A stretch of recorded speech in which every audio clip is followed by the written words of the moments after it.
ಅರೆ ಇವಳು ಯಾಕೆ ಇಲ್ಲಿ ಕೂತಿದ್ದಾಳೆ? ನೋಡಿ ವೀಕ್ಷಕರೇ, ನಮ್ಮ ಸಮಾಜ ಯಾವ ದಿಕ್ಕಿಗೆ ಹೋಗ್ತಾ ಇದೆ ಅಂತ. ಬೆಂಗಳೂರಿನ ಬನಶಂಕರಿಯ ಪಾರ್ವತಿಯವರು ದಯಾಮರಣಕ್ಕೆ ಅರ್ಜಿ ಹಾಕಿದ್ದಾರೆ.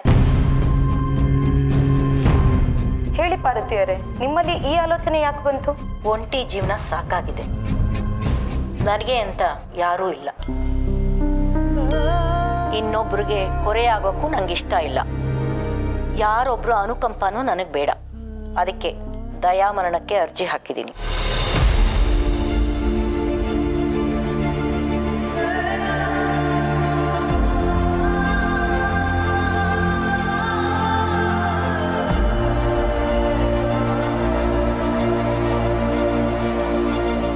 ನೋಡಿದ್ರಲ್ಲ ವೀಕ್ಷಕರೇ, ಇದು ಪಾರ್ವತಿಯವರ ಕಥೆ. ಕ್ಷಮಿಸಿ, ವ್ಯಥೆ. ಶೋ ತಾತ, ಅವರು ನೋಡಿ ಪಾಪ ಅವ್ರಿಗೆ ಯಾರೂ ಇಲ್ವಾ? ಸೋಗಲಾಡಿ, ಮುಂದೊಂದು ದಿವಸ ನಾನು ಹೀಗೆ ಟಿ ವಿನಲ್ಲಿ ಕಾಣಿಸ್ಕೋತೀನೇನೋ ಅನ್ನೋ ಆತಂಕ ನನಗೆ.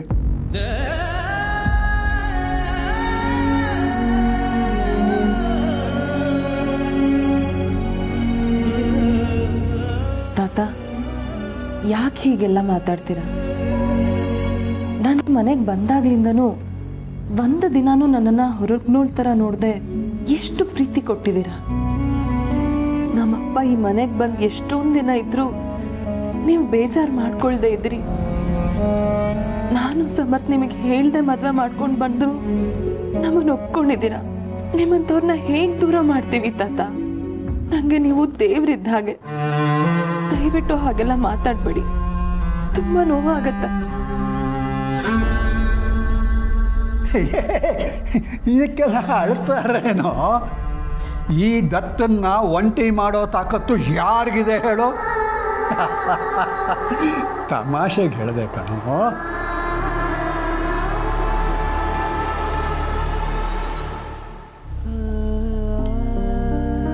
ದಯಾಮರಣಕ್ಕೆ ಅರ್ಜಿ ಹಾಕೋಷ್ಟು ಕಷ್ಟ ಆಗಿದೆಯಾ ಈಕೆಗೆ?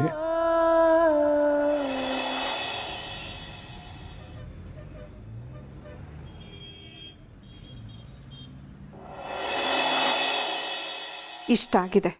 ಮುಂದೇನು ಮಾಡಬೇಕು ಅಂತ ಗೊತ್ತಾಗ್ತಿಲ್ಲ. ಬೇರೆ ಏನಾದರೂ ಪರಿಹಾರ ಇದೆಯಾ? ಒಂದೇ ಒಂದು ದಾರಿ ಇದೆ ಮೇಡಮ್.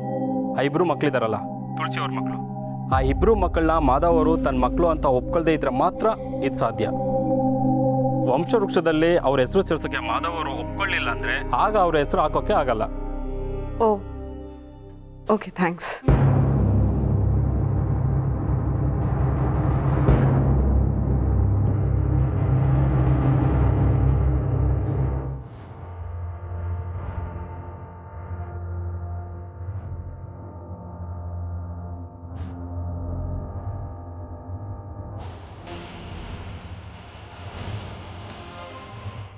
ಯಾರು ರೀ?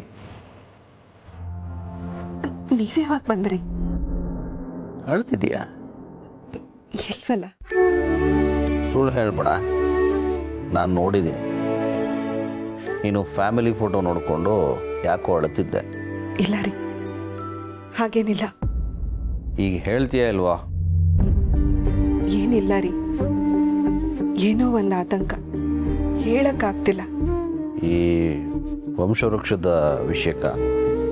ಹ್ಞೂ ರೀ, ನಾನು ಈ ಮನೆನ ಎಷ್ಟೋ ವರ್ಷಗಳಿಂದ ಸಂಭಾಳಿಸ್ಕೊಂಡು ಬಂದಿದ್ದೀನಿ.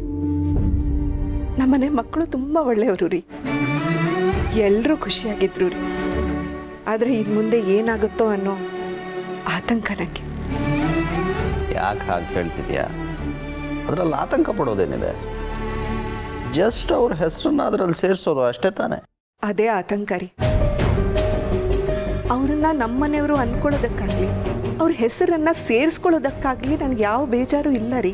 ಯಾಕಂದರೆ ತುಳಸಿಯವರು ನಮ್ಮನೆಯವರಲ್ವಾ. ಅದು ಅಲ್ಲದೆ ಈ ಮನೆಗೋಸ್ಕರ ಅವ್ರು ಎಷ್ಟೆಲ್ಲ ಮಾಡಿದ್ದಾರೆ ರೀ. ಆದರೆ ಅವ್ರ ಮಕ್ಕಳನ್ನ ಇದರಲ್ಲಿ ಸೇರಿಸ್ಕೊಳ್ಳೋದಕ್ಕೆ ನಮ್ಮ ಅಭಿ ಇಬ್ರಿಗೂ ಇಷ್ಟ ಇಲ್ಲ ರೀ. ಅವ್ರ ಇಷ್ಟಕ್ಕೆ ವಿರುದ್ಧವಾಗಿ ಭಾವ ಈ ಕೆಲಸ ಮಾಡಿದರೆ ಭಾವನ ಬಗ್ಗೆ ಅವ್ರಿಗೆ ಇನ್ನೂ ದ್ವೇಷ ಜಾಸ್ತಿ ಆಗುತ್ತೆ ರೀ. ಅದಕ್ಕೆ ದ್ವೇಷ ಯಾಕೆ? ನಿಮಗೆ ಅರ್ಥ ಆಗಲ್ಲ ರೀ. ಭಾವನಿಗೂ ಮಕ್ಕಳಿಗೂ ಅಷ್ಟಕ್ಕಷ್ಟೇ ಇಷ್ಟು ವರ್ಷದಿಂದ ಅವರನ್ನ ಒಂದು ಮಾಡಬೇಕು ಅಂತ ನಾನು ಮಾಡದೇ ಇರೋ ಪ್ರಯತ್ನನೇ ಇಲ್ಲ. ಆದರೆ ಆಗಿಲ್ಲ.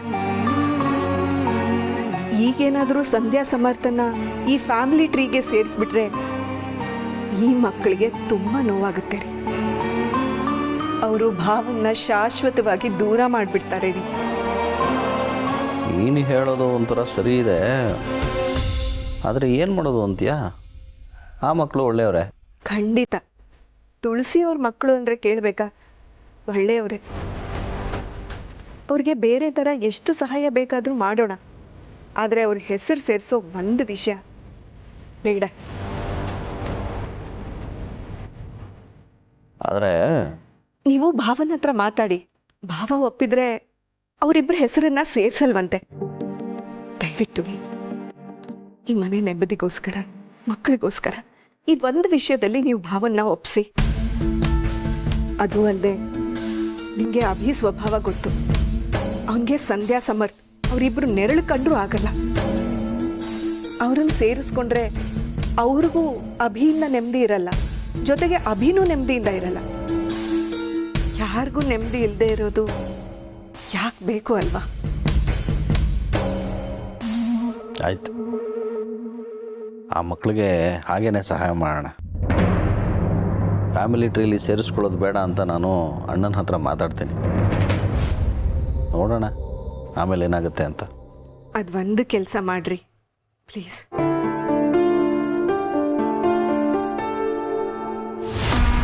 ಕಣ್ಣೀರಿಂದ ಆಗದೆ ಇರೋ ಕೆಲಸ ಯಾವುದೂ ಇಲ್ಲ. ಇನ್ನು ಇಬ್ರು ನಾನ್ಸೆನ್ಸ್ಗಳು ನಮ್ಮನೆ ಫ್ಯಾಮಿಲಿ ಟ್ರೀಗೆ ಸೇರಿಸ್ಕೊಳ್ದೇ ಇದ್ದರೆ ನನ್ನ ಅರ್ಧ ಗುರಿ ಈಡೇರ್ದ ಹಾಗೇನೆ.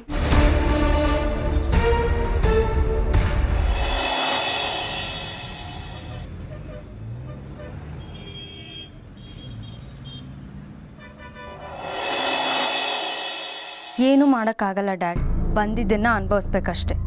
ನಾನೇನು ನನ್ನ ಗಂಡನ ಆಸ್ತಿ ನೋಡ್ಕೊಂಡು ಬಂದಿಲ್ಲ. ಅವ್ನು ಎಲ್ಲೇ ಇದ್ರೂ ಸರ್ವೈವ್ ಆಗ್ತಾನೇನೋ ನಂಬಿಕೆ ಇದೆ. ಇನ್ ಕೇಸ್ ಏನಾದರೂ ಪ್ರಾಬ್ಲಮ್ ಆದರೆ ನೀನು ಮಾತ್ರ ಕೈ ಬಿಡಬೇಡ. ನಿನ್ನ ಬಿಸ್ನೆಸ್ನ ಅಭಿ ನೋಡ್ಕೊತಾನೆ. ಆಯಿತು ಡ್ಯಾಡ್. ಅವನು ಸಿಲ್ವರ್ ಸ್ಪೂನ್ನ ಬಾಯಿಗೆ ಇಟ್ಕೊಂಡು ಹುಟ್ಟಿದವನು. ಒಂದೇ ಸಲ ಏನೂ ಇಲ್ಲ ಅನ್ನೋ ಹಾಗಾದರೆ ಕಷ್ಟ ಅಲ್ವಾ? ಅದಕ್ಕೆ ನಾನು ಮುಂಚೆನೇ ನಿಮ್ಮ ಹತ್ರ ಹೇಳಿದೆ. ಓಕೆ ಡ್ಯಾಡ್, ಮತ್ತೆ ಮಾತಾಡೋಣ. ದೀಪಿಕಾ ಏನಾಯಿತು? ಪಪ್ಪ ಹತ್ರ ಏನು ಹೇಳ್ತಿದ್ದೆ? ನಿಂಗೆ ಅರ್ಥ ಆಗಲ್ಲ ಅಭಿ. ನಂಗೆ ಒಂಥರ ಇನ್ಸೆಕ್ಯೂರ್ ಅನ್ನಿಸ್ತಿದೆ. ಯಾವ ವಿಷಯ ಮಾತಾಡ್ತಿದ್ಯಾ? ಅದೇ ಆ ವಂಶ ವೃಕ್ಷದ ವಿಷಯ. ಅಕಸ್ಮಾತ್ ಆ ಸಮರ್ ಸಂಧ್ಯೆ ಹೆಸರು ಸೇರ್ಕೊಂಡ್ಬಿಟ್ರೆ ಆಮೇಲೆ ಏನಾಗುತ್ತೆ ಅಂತ ಎಲ್ರಿಗೂ ಗೊತ್ತಲ್ವಾ? ಅವರು ನಮಗೆ ಪಾಲು ಬೇಕು ಅಂತ ಕೇಳ್ತಾರೆ. ಅಥವಾ ಎಲ್ಲ ಬೇಕಂದ್ರೂ ಆಶ್ಚರ್ಯ ಏನಿಲ್ಲ. ಅಲ್ಲ, ಯಾಕೆ ಹೀಗೆಲ್ಲ ಮಾತಾಡ್ತಿದ್ಯಾ? ಏನೋ ನಂಗೆ ಸ್ವಲ್ಪ ಟೆನ್ಷನ್ ಆಗ್ತಿದೆ. ನಿನ್ನ ಬಗ್ಗೆ ನನಗೇನು ವರಿ ಇಲ್ಲ. ಅಕಸ್ಮಾತ್ ಇಲ್ಲೇನೂ ಸಿಗಲಿಲ್ಲ ಅಂದರೂ ನಮ್ಮಪ್ಪ ಬೇಕಾದಷ್ಟು ಮಾಡಿಟ್ಟಿದ್ದಾರೆ. ಆದರೆ ನಿಮ್ಮ ಅಣ್ಣನ ಕತೆ ಏನು ಯೋಚನೆ ಮಾಡಿದೀಯಾ? ಅಂದರೆ ಇನ್ ಕೇಸ್ ಫ್ಯಾಮಿಲಿ ಟ್ರೀಯಲ್ಲಿ ಆ ಸಮರ್ ಸಂಧ್ಯಾ ಹೆಸರು ಬಂದು ನಿಮ್ಮ ಆಸ್ತಿನೆಲ್ಲ ಹೊಡ್ಕೊಂಡು ಹೋದ್ರು ಅಂತ ಇಟ್ಕೋ. ಆಗ ನೀನಾಗಲಿ ನಿಮ್ಮ ಅಣ್ಣ ಆಗಲಿ ಅವ್ರ ಲೆವೆಲ್ಗೆ ಇಳಿದು ಬೀದಿ ಜಗಳ ಅಂತೂ ಆಡಲ್ಲ. ನಿನಗೆ ನಮ್ಮ ಅಪ್ಪ ಇದ್ದಾರೆ, ಆದರೆ ನಿಮ್ಮ ಅಣ್ಣಂಗೆ ಪೂರ್ಣಿ ಅನಾಥೆ. ಅವಳಿಗೆ ಯಾರೂ ದಿಕ್ಕಿಲ್ಲ. ಸೊ ನಿಮ್ಮ ಅಣ್ಣಂಗೆ ಯಾರೂ ಸಪೋರ್ಟ್ ಇಲ್ಲ. ನೀನು ಮಾಡ್ತೀನಿ ಅಂದರೂ ಅವ್ರ ಸ್ವಾಭಿಮಾನ ಅದಕ್ಕೆ ಒಪ್ಕೊಳ್ಳಲ್ಲ. ಸೊ ಇಷ್ಟು ಅನುಕೂಲದಲ್ಲಿ ಬೆಳೆದಿರೋ ನಿಮ್ಮ ಅಣ್ಣ ಬೀದಿಗೆ ಬರಲ್ವಾ? ಮೈ ಗಾಡ್, ನಿಮ್ಮಿಬ್ರು ಬಾಂಡಿಂಗ್ ಏನು ಅನ್ನೋದು ನನಗೆ ಗೊತ್ತು. ನಾನು ಹೇಳೋದು ನಿನಗೆ ವಿಚಿತ್ರ ಅನ್ನಿಸ್ಬೋದು. ಆದರೆ ಇಷ್ಟು ದಿನ ಮಿಡಲ್ ಕ್ಲಾಸ್ನಲ್ಲಿ ಬದುಕ್ತಿದ್ದ ಆ ಸಮರ್ಥ್ ಸಂಧ್ಯಾಗೆ ಒಂದೇ ಸಲ ಕೋಟಿ ಕೋಟಿ ದುಡ್ಡು ಕಾಣಿಸಿದ್ರೆ ತಲೆ ತಿರುಗುತ್ತಾ ಇಲ್ವೋ ಹೇಳು? ಖಂಡಿತ ದುರಾಸೆ ಅವ್ರಿಗೆ ಅಲ್ವಾ? ಮತ್ತೆ ಇಷ್ಟು ದಿನ ಎಲ್ಲರೂ ಸೇರಿ ಕಟ್ಟಿರೋ ಹುತ್ತಕ್ಕೆ ಯಾವುದೋ ಸರ್ಪ ಬಂದು ಸೇರ್ಕೊಂಡ್ರೆ ಏನು ಮಾಡ್ತೀರಾ? ನಾವುಗಳೇ ಮನೆ ಬಿಡೋ ಹಾಗಾದ್ರೆ ನಿಮ್ಮ ಅಣ್ಣ ಅದಕ್ಕೆ ಗತಿ ಏನು? ಅವ್ರ ಬೀದಿ ಪಾಲಾಗೋದನ್ನ ನೀನು ನೋಡೋಕ್ಕಾಗತ್ತಾ? ನೋ ದೀಪಿಕಾ, ನೀನು ಹೀಗೆಲ್ಲ ಮಾತಾಡಬೇಡ. ನಾನು ಬದುಕಿರೋವರೆಗೂ ಇದೆಲ್ಲ ಆಗೋದಕ್ಕೆ ಯಾವುದೇ ಕಾರಣಕ್ಕೂ ಅವಕಾಶ ಮಾಡಿಕೊಡಲ್ಲ. ಆ ಸಮರ್ಥ್ ಸಂಧ್ಯಾ ಯಾವುದೇ ಕಾರಣಕ್ಕೂ ನಮ್ಮ ಫ್ಯಾಮಿಲಿಗೆ ಸೇರಲ್ಲ.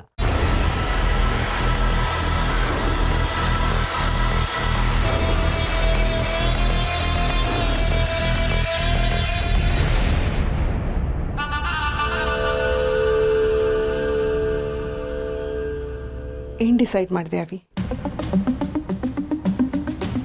ಡಿಸೈಡ್ ಮಾಡೋಕ್ಕೆ ಏನಿದೆ ಚಿಕ್ಕಮ್ಮ, ನಿಮ್ಮ ಭಾವನ ನಿರ್ಧಾರದ ಮುಂದೆ ನಾವೇನು ಮಾಡೋಕ್ಕಾಗತ್ತೆ? ಅದೇನಾಗುತ್ತೋ ಆಗಲಿ ಅಂತ ನಾನು ಬಿಟ್ಬಿಟ್ಟಿದ್ದೀನಿ. ಹೀಗಂದ್ರೆ ಹೇಗೆ ಅವಿ? ನೀನು ಜವಾಬ್ದಾರಿ ಇರೋನು ಕಣೋ. ನಿನಗೆ ಹೇಳಿದ್ದೀನಲ್ವಾ, ಆ ಮನೆಯಲ್ಲಿ ನನಗೆ ಯಾರ ಮೇಲೆ ಯಾವ ದ್ವೇಷನೂ ಇಲ್ಲ. ಅವ್ರಿಗೆ ಒಳ್ಳೇದಾಗೋದಾದರೆ ಆಗಲಿ. ಆದರೆ ಈಗಿನ ಜನ ಕಾನೂನನ್ನು ಹೇಗೆ ಮಿಸ್ಯೂಸ್ ಮಾಡ್ಕೊಳ್ತಿದ್ದಾರೆ ಅಂತ ನಿನಗೆ ಗೊತ್ತಿದೆಯಲ್ಲ. ಅರ್ಥ ಆಗಲಿಲ್ಲ ಚಿಕ್ಕಮ್ಮ. ನಿನಗೆ ಆ ಸಂಧ್ಯಾ ಸ್ವಭಾವ ಗೊತ್ತಿದೆಯಲ್ಲ. ದುಡ್ಡಿನ ಮೇಲೆ ಸ್ವಲ್ಪ ಆಸೆ ಜಾಸ್ತಿ. ಮೊದಲಿಂದನೂ ಮಿಡಲ್ ಕ್ಲಾಸ್ ಫ್ಯಾಮ್ಲಿಯಲ್ಲಿ ಬೆಳೆದಿದ್ದಾಳೆ. ಗಂಡನ ಮನೆಯಲ್ಲೂ ಅಷ್ಟಕ್ಕಷ್ಟೇ ಅನಿಸುತ್ತೆ. ಸೊ ಹಾಗಿರೋದು ಸಹಜ ಅಲ್ವಾ? ಆದರೆ ಈ ಸಮರ್ಥ್, ಅವನಿಗೆ ಸ್ವಾಭಿಮಾನ ಇದೆ. ಆದರೆ ಅಭಿ ಮೇಲೆ ಎಷ್ಟು ದ್ವೇಷ ಇದೆ ಅಂತ ನಿನಗೆ ಗೊತ್ತಿದೆಯಲ್ಲ. ಅವತ್ತು ಬ್ಯಾಚುಲರ್ ಪಾರ್ಟಿಯಲ್ಲಿ ಅಭಿ ಮೇಲೆ ಕೈ ಎತ್ತಿದ್ದು ನೆನಪಿದೆಯಲ್ಲ ನಿನಗೆ? ಅವತ್ತು ಮದುವೆ ಮನೆಯಲ್ಲಿ ಅವನ ಮೇಲೆ ಕೊಲೆ ಆರೋಪ ಹೊರಿಸಿದ್ದ. ಮೊನ್ನೆ ಮನೇಲಿ ಅವನ ಮೇಲೆ ಕೈ ಮಾಡಕ್ಕೆ ಹೋಗಿದ್ದ. ಇದೆಲ್ಲ ಏನೂ ಇಲ್ಲದೇನೆ ಇಷ್ಟು ಅಕಸ್ಮಾತ್ ಆಸ್ತಿ ಸಿಕ್ಬಿಟ್ರೆ ಏನು ಮಾಡ್ತಾನೆ ಅಂತ ಯೋಚನೆ ಮಾಡು. ನಿನ್ನ ತಮ್ಮನ ಕತೆನೇ ಮುಗಿಸಲ್ವಾ ಇವನು? ಇಲ್ಲ ಚಿಕ್ಕಮ್ಮ, ಹಾಗೆಲ್ಲ ಹೇಳಬೇಡಿ, ಸಂಕಟ ಆಗತ್ತೆ. ಅದೇ ಸಂಕಟದಲ್ಲೇ ನಾನು ಹೇಳ್ತಿರೋದು. ನಾನು ನಿಮ್ಮಿಬ್ಬರನ್ನು ಹೆತ್ತಿಲ್ದೇ ಇರ್ಬೋದು, ಆದರೆ ನೀವಿಬ್ಬರು ನನಗೆ 2 ಕಣ್ಣುಗಳೇ ಇದ್ದಾಗೆ. ನಿಮಗೆ ಅನ್ಯಾಯ ಆಗುತ್ತೆ ಅಂದರೆ ಅದನ್ನು ನಾನು ಹೇಗೆ ಸಹಿಸ್ಕೊಳ್ಳಿ? ನೀವು ಟೆನ್ಷನ್ ಮಾಡ್ಕೋಬೇಡಿ ಚಿಕ್ಕಮ್ಮ. ಸಮರ್ಥಕ್ಕೆ ಮುಂಗೋಪ ಅಷ್ಟೇ, ಹಾಗಂತ ಅವನು ಆ ಲೆವೆಲ್ಗೆಲ್ಲ ಹೋಗಲ್ಲ. ಸರಿಯಾಗಿ ಹೇಳ್ದೆ ನೀನು. ಆದರೆ ಯಾವ ಮನುಷ್ಯ ಯಾವಾಗ ಹೇಗೆ ಬದಲಾಗ್ತಾನೆ ಅಂತ ಯಾರಿಗೆ ಗೊತ್ತು? ಭಾವನ ಮನಸ್ಸು ಒಳ್ಳೆಯದು, ಆದರೆ ನಾಳೆ ದಿನ ಬೇರೆಯವರು ಅವರು ಒಳ್ಳೆತನನ ಮಿಸ್ಯೂಸ್ ಮಾಡಿಕೊಂಡ್ರೆ ಏನು ಮಾಡ್ತೀಯ? ಹಾಗೆ ನೋಡಿದ್ರೆ ಕಾನೂನು ಪ್ರಕಾರ ಅವರು ಸಹ ಭಾವನ ಮಕ್ಕಳು ಅಂತ ಆಗ್ತಾರೆ. ಆಗ ನಾವು ಏನು ಮಾತಾಡೋಕ್ಕಾಗಲ್ವಲ್ಲ. ಸ್ಟಿಲ್ ಸಮರ್ಥ್ ಒಳ್ಳೆಯವನು ಚಿಕ್ಕಮ್ಮ. ಅವನಿಗೆ ತನ್ನಮ್ಮ ಇಲ್ಲಿ ಬಂದಿದ್ದಾರೆ ಅನ್ನೋ ನೋವು ಅಷ್ಟೇ ಇರೋದು, ಬೇರೆ ಯಾವುದೇ ಕೋಪ ಅಥವಾ ದ್ವೇಷ ನಮ್ಮ ಮೇಲಿಲ್ಲ. ಆಯಿತು ಅಭಿ, ನೀನು ಅಷ್ಟು ನಂಬ್ತೀಯ ಅಂತಂದರೆ ನಂಬು. ಆದರೆ ಅಭಿ ವಿಷಯದಲ್ಲಿ ಸಮರ್ಥನ್ಗೆ ಕೋಪ ದ್ವೇಷ ಇದ್ದೇ ಇದೆ. ಅಕಸ್ಮಾತ್ ಅವನು ಈ ಮನೆ ಸದಸ್ಯ ಆದರೆ, ಅವನಿಗೂ ಈ ಆಸ್ತಿಯಲ್ಲಿ ಪಾಲು ಸಿಗೋದಾದರೆ ಮುಂದೆ ಅದು ಅಭಿಗೆ ದುಸ್ವಪ್ನ ಆಗುತ್ತೆ. ನನಗೆ ಅಭಿಗೆ ಏನಾದರೂ ಆದರೆ ಅಂತ ಟೆನ್ಷನ್ ಅಷ್ಟೇ. ಅವನಿನ್ನೂ ಚಿಕ್ಕವನು, ಅವನಿಗಿದೆಲ್ಲ ಅರ್ಥ ಆಗಲ್ಲ. ಇಲ್ಲ ಚಿಕ್ಕಮ್ಮ, ಹಾಗೆಲ್ಲ ಏನೂ ಆಗಲ್ಲ. ನಾನು ನಿಮ್ಮ ಮಾತನ್ನ ಕನ್ಸಿಡರ್ ಮಾಡ್ತೀನಿ. ನೀವು ಹೇಳೋದ್ರಲ್ಲೂ ಸ್ವಲ್ಪ ಸತ್ಯ ಇದೆ. ಯಾವ ಮನುಷ್ಯ ಯಾವಾಗ ಹೇಗೆ ಬದಲಾಗ್ತಾನೆ ಯಾರಿಗೆ ಗೊತ್ತು? ನನಗೂ ಅವ್ರ ಹೆಸರು ನಮ್ಮ ಕುಟುಂಬಕ್ಕೆ ಸೇರದೇ ಇರೋದೇ ಒಳ್ಳೇದು ಅನಿಸುತ್ತೆ.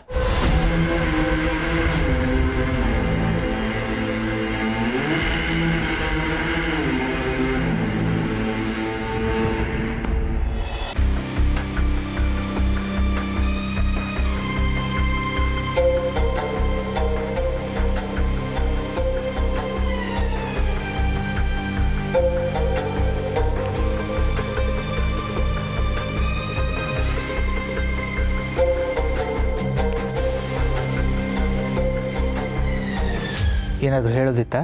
ಹೇಳೋದಲ್ಲ, ಕೇಳೋದಿತ್ತು. ಅಲ್ಲ, ನೀವು ಯಾವಾಗಲೂ ನಮ್ಗೆ ಇಷ್ಟ ಇಲ್ಲದಿರೋದನ್ನೇ ಮಾಡ್ತಿರಲ್ಲ, ಏಕೆ? ಏನಾಯ್ತದೆ ಅಭಿ? ಈ ಟಾಪಿಕ್ ಎಲ್ಲೆಲ್ಲೋ ತೊಗೊಂಡು ಹೋಗೋದು ಬೇಡ. ನಾವೇನು ಮಾತಾಡೋಕೆ ಬಂದಿದ್ದೀವೋ ಅದನ್ನು ನೇರವಾಗಿ ಮಾತಾಡೋಣ. ಫ್ಯಾಮಿಲಿ ಟ್ರೀಯಲ್ಲಿ ಸಮರ್ಥ್ ಸಂಧ್ಯಾ ಹೆಸರು ಸೇರಿಸೋ ವಿಷಯದಲ್ಲಿ ನಮಗೆ ಒಪ್ಪಿಗೆ ಇಲ್ಲ. ಯಾಕೆ ಹಾಗೆ ಹೇಳ್ತೀಯಾವಿ? ಈಗ ಅವರು ನನಗೆ ಮಕ್ಕಳೇ ಅಲ್ವಾ? ಹೌದೌದು, ನೀವು ಬೀದಿಲಿ ಹೋಗೋರ್ನೆಲ್ಲ ಮಕ್ಕಳು ಅಂದ್ಕೊಂಡ್ರೆ ನಾವವ್ರನ್ನೆಲ್ಲ ಅಣ್ಣ ಅಕ್ಕ ಅಂತ ಒಪ್ಕೊಳಕ್ಕಾಗಲ್ಲ. ಬೀದಿಲಿ ಹೋಗೋರು ಅಂತೆಲ್ಲ ಯಾಕೆ ಮಾತಾಡ್ತೀಯಾ? ಅಲ್ಲ, ಎಷ್ಟು ದಿನ ಅಂತ ಹೀಗೆ ದ್ವೇಷ ಸಾಧಿಸ್ತೀಯಾ? ಹೌದೌದು, ನಾನು ದ್ವೇಷ ಸಾಧಿಸ್ತಾ ಇದ್ದೀನಿ, ಆದರೆ ಅವರಿಬ್ಬರು ಒಳ್ಳೆಯವರಲ್ವಾ? ಅಭಿ ಪ್ಲೀಸ್, ನೀನು ಸ್ವಲ್ಪ ಸುಮ್ಮನಿರು. ನೋಡಿ, ನೀವು ಯಾವತ್ತೂ ನಮ್ಮ ಮಾತಿಗೆ ಬೆಲೆ ಕೊಟ್ಟವರಲ್ಲ. ನಿಮ್ಗೇನು ಇಷ್ಟನೋ ಅದನ್ನೇ ಮಾಡೋದಂತ ನನಗೆ ಗೊತ್ತು.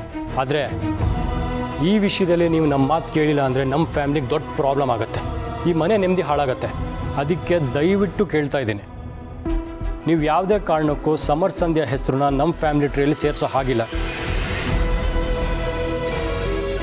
ಅವಿ, ನಾನು ಯಾವತ್ತೂ ನನ್ನಿಷ್ಟಕ್ಕೆ ಅಂತ ಮಾಡಿದವನೇ ಅಲ್ಲ. ಆದರೆ ಈಗ ಕಾನೂನು ಪ್ರಕಾರ ಅವರು ನನಗೆ ಮಕ್ಕಳಾಗ್ತಾರಲ್ವಾ? ನೋಡಿ, ನನಗೆ ಅವ್ರ ಬಗ್ಗೆ ದ್ವೇಷ ಇಲ್ಲ. ನನಗೆ ಕನ್ಸರ್ನ್ ಇರೋದು ನಮ್ಮ ಫ್ಯಾಮ್ಲಿ ಬಗ್ಗೆ. ನನಗೆ ನಮ್ಮ ಫ್ಯಾಮ್ಲಿ ಖುಷಿನೇ ಮುಖ್ಯ. ನಿಮಗೆ ಅವರಿಗೆ ಸಹಾಯ ಮಾಡಲೇಬೇಕು ಅಂದರೆ ನೀವು ಬೇರೆ ರೀತಿಯಲ್ಲೇ ಮಾಡ್ಬೋದು. ಇವನ್ ನಾನು ಮಾಡ್ತೀನಿ. ಒಳ್ಳೆ ಕೆಲಸ ಬೇಕಾ, ಕೊಡ್ಸೋಣ. ದುಡ್ಡಿನ ಸಹಾಯ ಬೇಕಾ, ಅದು ಮಾಡೋಣ. ಆದರೆ ಅವರಿಬ್ಬರ ಹೆಸರು ನಮ್ಮ ಫ್ಯಾಮಿಲಿ ಟ್ರೀಯಲ್ಲಿ ಸೇರಿಸೋ ಹಾಗಿಲ್ಲ. ನೋಡಿ, ಇದೆಲ್ಲ ನೀವು ತಂದ್ಕೊಂಡಿರೋ ಸಮಸ್ಯೆ. ಇದಕ್ಕೆ ನಾವೆಲ್ಲ ಬಲಿಯಾಗಕ್ಕಾಗಲ್ಲ. ಒಂದು ಸಲ ಅವ್ರನ್ನ ನಮ್ಮ ಫ್ಯಾಮಿಲಿ ಟ್ರೀಗೆ ಸೇರಿಸಿದ್ರೆ ಆಮೇಲೆ ತೆಗ್ಸಕ್ಕಾಗಲ್ಲ. ಅಕಸ್ಮಾತ್ ಅವರಿಂದ ನಮಗೇನಾದರೂ ಸಮಸ್ಯೆ ಆದರೆ ಆಮೇಲೆ ರಿಗ್ರೆಟ್ ಮಾಡಿ ಏನು ಯೂಸ್ ಇಲ್ಲ. ಅವರಿಂದ ನಮಗೇನೋ ಸಮಸ್ಯೆ ಆಗತ್ತವಿ. ನೀನು ಅವ್ರ ಬಗ್ಗೆ ತಪ್ಪು ತಿಳ್ಕೊಂಡಿದ್ಯಾ? ಅವರು ಭಾವ, ಮಕ್ಕಳು ಹೇಳೋದ್ರಲ್ಲೂ ಅರ್ಥ ಇದೆ. ಈಗ ಸಿಚುವೇಶನ್ ಹೀಗಿದೆ, ಎಲ್ಲನೂ ಚೆನ್ನಾಗಿದೆ, ಮುಂದೇನು ಹೀಗೆ ಇರುತ್ತೆ ಅಂತ ಹೇಳೋದಕ್ಕಾಗಲ್ವಲ್ಲ. ಸಂಧ್ಯಾ ಸಮರ್ಥ್ ಪಾಪದವರು, ಅದರಲ್ಲಿ ಎರಡನೇ ಮಾತೇ ಇಲ್ಲ. ನಾವು ಅವರನ್ನ ಫ್ಯಾಮಿಲಿ ಟ್ರೀಯಿಂದ ಹೊರಗಡೆ ಇಟ್ಟು ಎಷ್ಟು ಬೇಕಾದರೂ ಹೆಲ್ಪ್ ಮಾಡ್ಬೋದಲ್ವಾ? ಅವ್ರಿಗೆ ನೀವು ಎರಡನೇ ಅಪ್ಪ ಆಗಿರೋದ್ರಿಂದ ಅವ್ರ ಹಕ್ಕನ್ನ ನೀವೇ ಡಿಸೈಡ್ ಮಾಡಬೇಕಾಗತ್ತೆ. ಅಕಸ್ಮಾತ್ ನೀವು ಬೇಡ ಅಂದರೆ ಇಲ್ಲಿಗೆ ಮುಗ್ದು ಹೋಗುತ್ತೆ. ಅಣ್ಣ, ಶಾರ್ವರಿ ಹೇಳ್ತಿರೋದ್ರಲ್ಲೂ ಅರ್ಥ ಇದೆ ಅಣ್ಣ. ನಿನ್ನ ಪರಿಸ್ಥಿತಿನೂ ನನಗೆ ಅರ್ಥ ಆಗತ್ತೆ. ಅಡಕತ್ರಲ್ಲಿ ಸಿಕ್ಕಿದಾಗ ಆಗಿದೆಯಾ. ಆದರೆ ಸಂಧ್ಯಾ ಸಮರ್ಥ ಜೀವನ ಒಂದು ನೆಲೆಗೆ ಬರೋವರೆಗೂ ನಾವು ಅವ್ರಿಗೆ ಏನು ಸಹಾಯ ಬೇಕು ಅದನ್ನು ಮಾಡೋಣ. ನಮ್ಮ ಮನೆಗೆ ಅವ್ರು ಬರಲಿ, ನಾವು ಅವ್ರ ಮನೆಗೆ ಹೋಗೋಣ. ಆದರೆ ಫ್ಯಾಮಿಲಿ ಟ್ರೀನಲ್ಲಿ ಅವರೆಷ್ಟು ಸೇರಿಸೋದ್ರಿಂದ ಮಕ್ಕಳು ಮನಸ್ಸಿಗೆ ಹಿಂಸೆ ಆಗುತ್ತೆ ಅಂತಂದರೆ ನನಗೂ ಯಾಕೋ ಬೇಡ ಅನಿಸ್ತಾ ಇದೆ ಅಣ್ಣ. ಇವ್ರು ಬೇಡ ಅಂದರೆ ಆಗುತ್ತೆ ಅಂದರೆ ಇವ್ರು ಯಾಕೆ ಅವ್ರ ಹೆಸರು ಸೇರಿಸೋದಕ್ಕೆ ಹಠ ಮಾಡ್ತಿದ್ದಾರೆ? ಇವರೇ ಬೇಡ ಅಂತ ಹೇಳ್ಬೋದಲ್ಲ. ನಾಳೆ ಲಾಯರ್ ಬರ್ತಿದ್ದಾರೆ. ಅವ್ರನ್ನ ಯಾವುದೇ ಕಾರಣಕ್ಕೂ ಫ್ಯಾಮಿಲಿ ಟ್ರೀಯಲ್ಲಿ ಸೇರಿಸ್ಕೊಡ್ದು.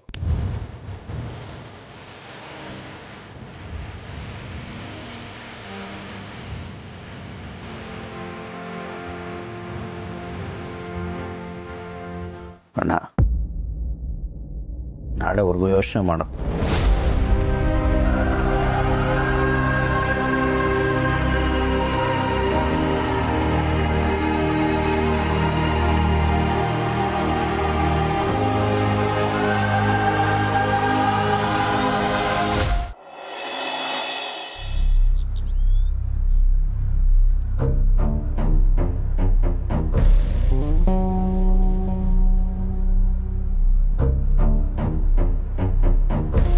ಎಷ್ಟು ಸಂಬಳ ನಿಂಗೆ? ನನ್ ಕೇಳ್ತಾ ಇದ್ದೀರಾ? ಇಲ್ಲ, ನಿಮ್ ಜರ ಸಮಯ ನಿಮ್ಮ ಮುತ್ತಾತನ್ನ 20,000 ಅಷ್ಟೇನಾ? ಮತ್ತು ನಿನ್ನ ಮನೆ ಖರ್ಚೆಷ್ಟು? ಅದೆಲ್ಲ ಯಾಕೆ ಸರ್? ಪರವಾಗಿಲ್ಲ, ನಿನ್ನ ಯಜಮಾನ ಕೇಳ್ತಿದ್ದಾನಲ್ಲ, ಹೇಳು. ಖರ್ಚು ತುಂಬಾನೇ ಆಗುತ್ತೆ ಸರ್. ಬಾಡಿಗೆ ಒಂದು ಕಟ್ಟೋದಿರಲ್ಲ, ಮಿಕ್ಕಿದ್ದು ರೇಷನ್ ಅದು ಇದು ಅಂತ 20,000ನೇ ಆಗುತ್ತೆ. ಜೊತೆಗೆ ಗರ್ಭಿಣಿ ತಂಗಿ ಬೇರೆ ಇದ್ದಾಳಲ್ವಾ, ಅವಳ ಖರ್ಚು ಸುಮಾರು ಆಗುತ್ತಲ್ಲ? ಆದಾಯಕ್ಕಿಂತ ಖರ್ಚು ಜಾಸ್ತಿ. ಓಹೋಹೋ, ಅದಕ್ಕೇನಾ ಸುಲಭವಾಗಿ ಶ್ರೀಮಂತಿಕೆ ಪಡ್ಕೊಳ್ಳೋ ದಾರಿ ಹುಡ್ಕೊಂಡಿರೋದು? ಏನು ಹೇಳ್ತಿದ್ದೀರಾ ಸರ್? ಏನಿಲ್ಲ, ಯಜಮಾನನ ಹತ್ರ ಸಂಬಳ ಪಡ್ಕೊಳ್ಳೋ ಬದಲು ಅವನ ಪಟ್ಟಾನೇ ಕಿತ್ಕೋತಿದ್ಯಲ್ಲ, ಭಲೇ ಕಿಲಾಡಿ ನೀನು. ನನಗೆ ಅರ್ಥ ಆಗಲಿಲ್ಲ ಸರ್. ನಮ್ದೆ ಇದೆಲ್ಲ ಅರ್ಥ ಆಗ್ದಿರೋಷ್ಟು ಇನ್ನೋಸೆಂಟ್ ನೀನು ಅಂತ ನಮ್ದೆ. ಅಲ್ಲ, ನೀನು ದುಡ್ಡಿನ ಅವಶ್ಯಕತೆ ಇದ್ದಿದ್ರೆ ನಾನೇ ಒಂದು 20-30 ಸಾವಿರನೋ 1,00,000ನೋ ಬಿಸಾಕ್ತಿದ್ದೆ. ಆದರೆ ನೀನು ಮನೆ ಸೇರಿಕೊಂಡು ಮನೆ ಯಜಮಾನ ಆಗೋ ಪ್ಲ್ಯಾನ್ ಮಾಡ್ತಿದ್ಯಾ? ಸರ್, ನನಗಂತ ಕೆಟ್ಟ ಆಸೆಗಳೆಲ್ಲ ಇಲ್ಲ. ನಮ್ಮ ಬಾಸಿ ಮನೆಗೆ ಡ್ರೈವರ್ ಕೆಲಸಕ್ಕೆ ಆಗದೆ ಇದ್ದಿದ್ರೆ ಈ ಮನೆ ಕಡೆ ತಲೆ ಹಾಕೋ ಮಲ್ಗ್ತಾ ಇರಲಿಲ್ಲ. ಸುಮ್ಮನೆ ಬೈಕ್ ಬಂದಿದ್ದು ಮಾತಾಡ್ಬಿಡಿ. ನಾಟಕ ಆಡಬೇಡ. ನನ್ನ ಮೇಲಷ್ಟು ದ್ವೇಷ ಇದ್ದರೂ ನೀನು ಇಲ್ಲಿ ಬಂದು ಸೇರ್ಕೊಂಡಾಗಲೇ ನನಗೆ ಬುದ್ಧಿ ಇರಬೇಕಿತ್ತು. ನಿನ್ನ ಪ್ಲ್ಯಾನು ಬೇರೆನೇ ಇದೆ ಅಂತ. ಬಟ್ ನನಗೆ ಅರ್ಥನೇ ಆಗಲಿಲ್ಲ ನೋಡು. ರೀ, ಸರಿಯಾಗಿ ಹೇಳಿ. ನಾನಿಲ್ಲಿ ಸ್ವಾಭಿಮಾನದಿಂದ ದುಡಿತಾ ಇದ್ದೀನಿ. ಗೊತ್ತು ಕಣೋ, ಇದೆಲ್ಲ ನೀನು ನಿಮ್ಮಮ್ಮ ನಮ್ಮಪ್ಪ ಸೇರ್ಕೊಂಡು ಆಡ್ತಿರೋ ನಾಟಕ ಅಂತ ನನಗೆ ಗೊತ್ತು. ನನ್ನ ಫ್ಯಾಮಿಲಿ ಸೇರ್ಕೊಳ್ಳೋದಕ್ಕೆ ನೀನು ಏನೇ ಪ್ಲ್ಯಾನ್ ಮಾಡಿದ್ರು ನಮ್ಮ ಮನೆ ಹೊಸಲು ದಾಟಿ ಒಳಗೆ ಬರೋಕ್ಕೂ ಬಿಡಲ್ಲ. ಯೋ, ನಿನಗೆ ನನ್ನ ಭಾಷೆಯಲ್ಲೇ ಉತ್ತರ ಹೇಳ್ಬೇಕಾ? ಏನು ಹೇಳ್ತೀಯ ಸರಿಯಾಗಿ ಬೊಗಳು. ಇನ್ನಿದ್ದೀನಿ ಅಂತ ತಲೆ ತಿಂತಾನೆ. ನೋಡ್ ನೀನು ಪೊಗರ್ನ ಬರೀ ಡ್ರೈವರ್ ಆಗೇ ಹೀಗೆ. ಇನ್ನು ನಮ್ಮ ಫ್ಯಾಮಿಲಿಗೆ ಸೇರ್ಕೊಬಿಟ್ರೆ ಅಷ್ಟೇ. ಈಗೇನು ವಿಷಯ ಅಂತ ಹೇಳ್ತೀವ ಅಥವಾ? ಏಯ್, ನನ್ನ ಮೇಲೆ ಕೈ ಮಾಡಕ್ಕೆ ಬಂದರೆ ಪೊಲೀಸವ್ರನ್ನ ಕರೆಸಿ ಒದ್ದು ಒಳಗೆ ಹಾಕಿಸ್ತೀನಿ. ನನ್ನ ಫ್ಯಾಮಿಲಿಗೆ ಸೇರ್ಕೋಬೇಕು ಅನ್ನೋ ನಿನ್ನ ದುರಾಸೆಗೆ ಆಗೊಂದೊಳ್ಳೆ ಕ್ಲೈಮ್ಯಾಕ್ಸ್ ಸಿಗುತ್ತೆ. ನಿಮ್ಮ ಫ್ಯಾಮಿಲಿಗ ಹೋಗಿ ನಿಮ್ಮ ಫ್ಯಾಮಿಲಿಗೆ ಕಷ್ಟನೋ ಸುಖನೋ ಪ್ರಾಮಾಣಿಕ ಬದುಕ್ತಿರೋ ಫ್ಯಾಮಿಲಿ ಇದೆ ನನಗೆ. ನಿನ್ನಂತೊಂದು ಫ್ಯಾಮಿಲಿ ಸೇರ್ಕೊಳ್ಳೋ ಕರ್ಮ ಯಾವತ್ತೂ ಬಂದಿಲ್ಲ, ಬರೋದು ಬೇಡ. ಏನಂದೆ? ಇನ್ನೊಂದ್ಸಲ ಹೇಳು. ನಿಮ್ಮ ಫ್ಯಾಮಿಲಿಗೆ ಸೇರ್ಕೊಳ್ಳೋ ಕರ್ಮ ಯಾವತ್ತೂ ನನಗೆ ಬರೋದು ಬೇಡ ಅಂದೆ. ಇದೇ ಮಾತಲ್ವಾ? ಈ ಕೊನೆ ಮಾತನ್ನ ಯಾವತ್ತೂ ಮರಿಬೇಡ. ಯೋ ಹೋಗಯ್ಯ, ನೀನು ನನಗೆ ಹೇಳೋದು. ನೀನಾಗಿ ನೀನೇ ಬಂದು ಅಣ್ಣ ಬಂದು ನನ್ನ ಫ್ಯಾಮಿಲಿ ಸೇರ್ಕೊಂತ ಬಂದು ಬೇಡ್ಕೊಂಡ್ರು ನಾನು ಸೇರ್ಕೊಳ್ಳಲ್ಲ. ಸಮಾಧಾನನಾ? ಕನ್ಸು ಕಾಣು. ನೋಡು, ಈಗ ನೀನಾಗಿ ನೀನೇ ಹೇಳಿದ್ಯಾ ನಮ್ಮ ಫ್ಯಾಮಿಲಿಗೆ ಸೇರ್ಕೊಳ್ಳಲ್ಲ ಅಂತ. ನೀನು ಕೊಟ್ಟ ಮಾತನ್ನ ಉಳಿಸ್ಕೊಂಡಿಲ್ಲ ಅಂದರೆ ಏನೋ ಮಾಡ್ತೀಯ? ನಿನಗೇನು ಮಾಡಲ್ಲ. ನಿಮ್ಮಮ್ಮ ನಮ್ಮನೇಲಿದ್ದಾರೆ ಅನ್ನೋದು ನೆನಪಿರಲಿ. ಅವ್ರ ಜೀವನ ನರಕ ಆಗ್ಬಿಡತ್ತೆ.